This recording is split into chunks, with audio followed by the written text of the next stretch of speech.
I'm here with Robin Beanland. Robin is the music director here at Rare. Nice to see you, Robin. Nice to meet you. Now, part of Sea of Thieves, one of the magical moments is the music. Thank you. It's certainly something that when I was playing the game, it was expected yet unexpected. Some of those great moments. Tell us about the music in Sea of Thieves. Okay, so I think one of the first sort of bits of feedback I got was, what would a pirate orchestra sound like? So I started sort of thinking on that and thinking on the instruments that we'd use and it not being too perfect and almost like the pirate is just getting around the instrument, not a virtuoso on it. They just sort of kind of carry a tune on it. Sure. So it was that kind of thing, getting all the creaks and the scratchiness of it. Tell us about the actual theme music when players are joining the game. That's something you wrote. It is, yeah. So the theme, usually, I mean, traditionally when I come to write a theme for a game, I'll usually sit at the piano, noodle about, and sort of come up with some sort of melodies. The other things we did was I wanted to make some rhythm burns because I'd seen them and I thought they were Now, what are cool. these? These are cow ribs. Okay. And you play them.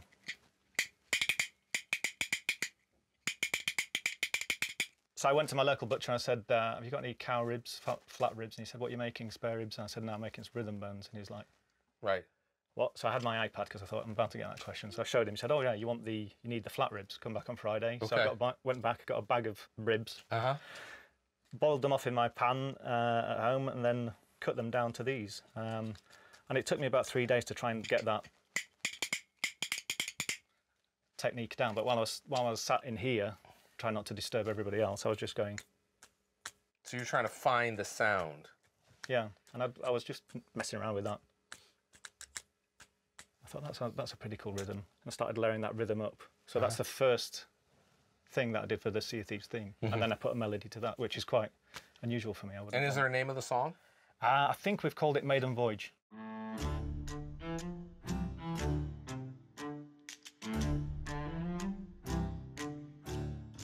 Now, I want to talk about some of the instruments, because some of the instruments you use, you have some here. Why don't you bring them up here? Yep. You've got this one here, which is a... Concertina. This is a concertina. Yep. Which looks like an accordion. What's the difference? Well, the accordion has the sort of piano keys either side, and this is buttons. Okay. Could you play this for us? I can give you a little go on it. Okay, now this is actually the same instrument that people hear in the game. This is, if you pick up the concertina, which is something in game you can do. This is it. Okay. This is the one. Why don't you give us a little something? So it's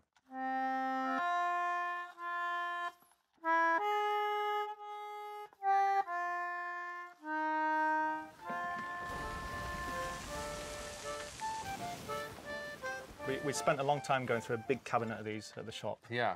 And I'm sorry.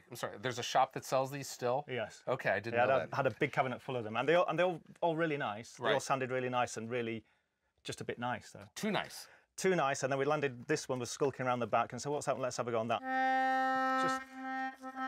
Just the notes are a bit kind of dull, and some don't work, and it's all really. Yeah. You can hear it breathing. Yeah. And it's just, we record all that stuff in game, so you get that. And it adds life to the game. Yeah, it sounds like something that's been sort of living on a pirate ship and not taken care of. The other one is the hurdy-gurdy, which is this really fascinating, sophisticated instrument that, this again is another instrument you can play in game. Yep. But I know you're getting all strapped in here, which concerns me. I am, because it costs a lot of money and I'm scared of dropping it. Okay, that's okay. So this one here you can also play in game, but it's got a very interesting sound. So tell us about this. So this is a hurdy-gurdy, and it's kind of like a violin, but instead of having a bow, like you have here. Right. Instead of having the bow. Instead of have a bow, you've got this crank and a wheel. Okay. Here that you. So this is imagine this is the bow right here. This is the bow. Okay. So go ahead and play it. And then you've got your melody strings here. Again, this is the same one that you recorded in game. Sounds familiar.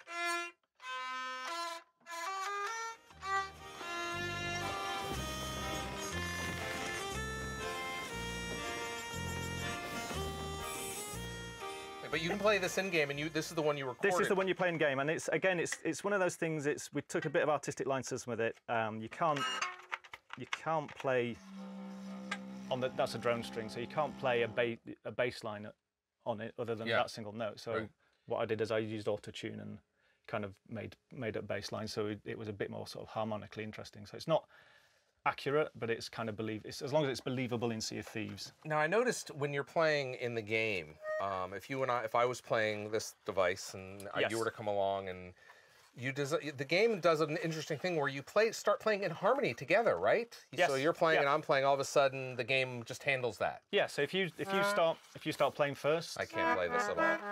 That's pretty much it. If you start playing first, right. you'll play the lead line. Right. And then if I join in on the hurdy, I'll start accompanying you. What about this says pirate? I just think it's kind of, I mean, it kind of looks like a pirate ship for a start. Sure. And it's just... that sound. It's just that sound and that scratchy... I mean, when I first got it, I was pretty scared of it. Because when I first got the strings on it, I was like, I don't know what I'm going to do with that. But then it's just got that kind of scratchy, horrible, clicky piratiness to it, yeah. I think. Now, I want to talk about this fascinating device over here. Let's pull this out here. Now, this is actually one I can play.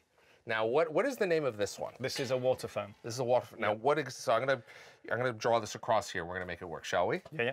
Okay.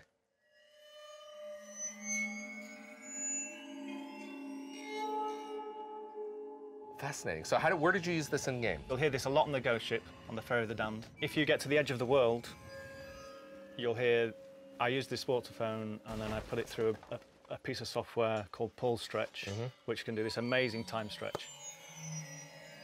And it just because it's so harmonically interesting, when it's stretched out, it creates this amazing sort of soundscape. You really were allowed a creative license to go through and create the sound for Sea of Thieves out of using a variety of different instruments. I think that's the thing. I think we just wanted to sort of get these instruments and play them, not necessarily in the correct way that you should play them, just to try and create this sort of signature sound for Sea of Thieves, so that if you hear it, you go, that's Sea of Thieves. Yeah. That sound palette is Sea of Thieves. Yeah. And the way we make it work in game is, it's not just a piece of music that starts from here and goes to there and then loops around. It's broken out into individual bits that trigger, and it has a life of its own beyond me, if you know what I mean. The software drives it, and it feels like it's part of the universe, and it's on the wing. Yeah, between the concertina and the hurdy-gurdy, these are things that you normally wouldn't expect in game, but when they're there, they just provide those delightful little moments. Yeah. Thank you, Robin. Thank you very much.